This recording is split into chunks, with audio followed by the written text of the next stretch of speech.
Apa yang dimaksud dengan sistem pemerintahan parlementer? Sistem pemerintahan parlementer adalah sebuah sistem pemerintahan di mana parlemen memiliki peranan penting dalam pemerintahan. Dalam hal ini, parlemen memiliki wewenang dalam mengangkat perdana menteri dan parlemen pun dapat menjatuhkan pemerintahan, yaitu dengan cara mengeluarkan mosi tidak percaya menurut Triwulan 2006 halaman 98. Sistem parlementer yang merupakan sistem pemerintahan di mana hubungan antara eksekutif dan badan perwakilan legislatif sangat erat. Hal ini disebabkan adanya pertanggungjawaban para menteri terhadap parlemen, maka setiap kabinet yang dibentuk harus memperoleh dukungan kepercayaan dengan suara terbanyak di parlemen. Dengan demikian, kebijakan pemerintah atau kabinet tidak boleh menyimpang dari apa yang dikehendaki oleh parlemen. Kalian tahu tidak apa saja ciri-ciri dari sistem pemerintahan parlementer?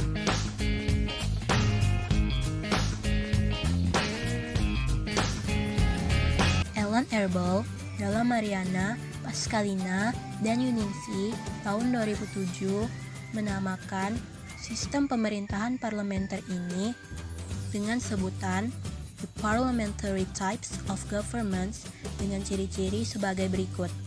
Yang pertama, kepala negara hanya mempunyai kekuasaan nominal.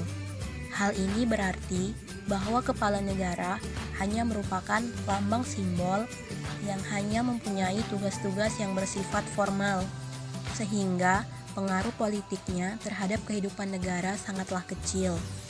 Yang kedua, pemegang kekuasaan eksekutif yang sebenarnya atau nyata adalah Perdana Menteri bersama-sama kabinetnya yang dibentuk melalui lembaga legislatif atau parlemen. Dengan demikian, kabinet sebagai pemegang kekuasaan eksekutif real harus bertanggung jawab kepada badan legislatif atau parlemen dan harus meletakkan jabatannya bila parlemen tidak mendukungnya. Dan yang ketiga, badan legislatif dipilih untuk bermacam-macam periode, yang saat pemilihannya ditetapkan oleh kepala negara atas saran dari Perdana Menteri.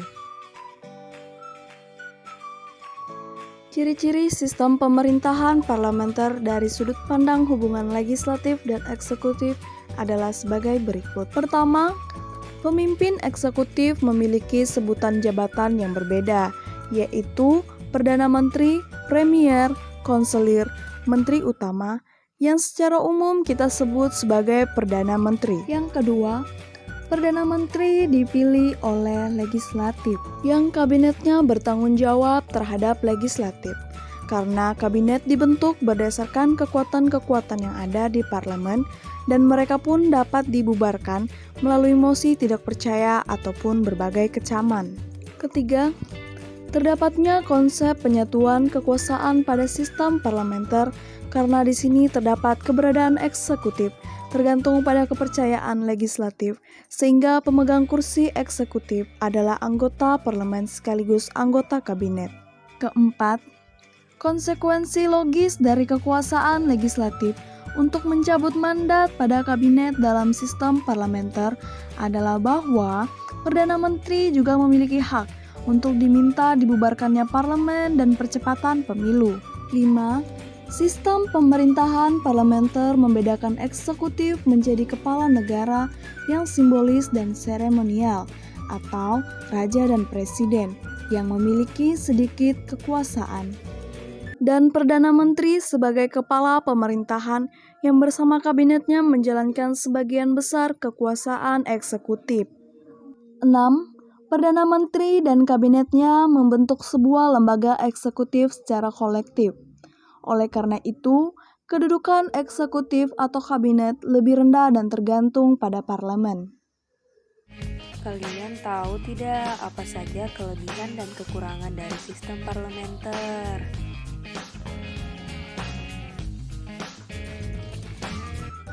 Kelebihan sistem pemerintahan parlementer Yang pertama, pembuatan kebijakan dapat ditangani secara cepat karena mudah terjadi penyesuaian pendapat antara eksekutif dan legislatif. Hal ini karena kekuasaan eksekutif dan legislatif berada pada satu partai atau koalisi partai. Yang kedua, garis tanggung jawab dalam pembuatan dan pelaksanaan kebijakan publik jelas. Dan yang terakhir, adanya pengawasan yang kuat dari parlemen terhadap kabinet sehingga kabinet menjadi berhati-hati dalam menjalankan pemerintahannya.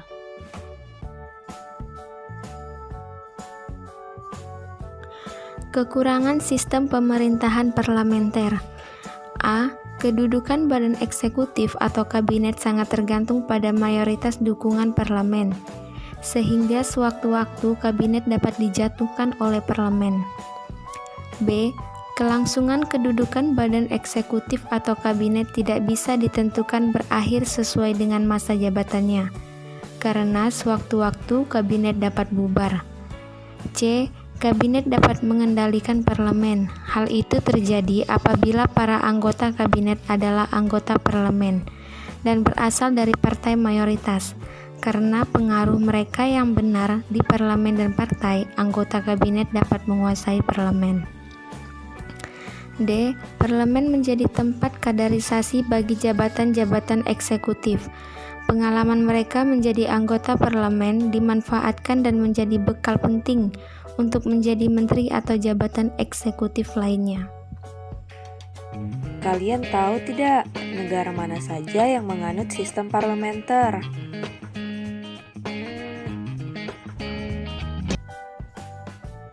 Ada beberapa negara yang menganut sistem parlementer. Yang pertama itu Inggris, 2 Perancis, 3 India, 4 Pakistan, 5 Kanada, 6 Jepang, 7 Belanda, 8 Australia, 9 Malaysia.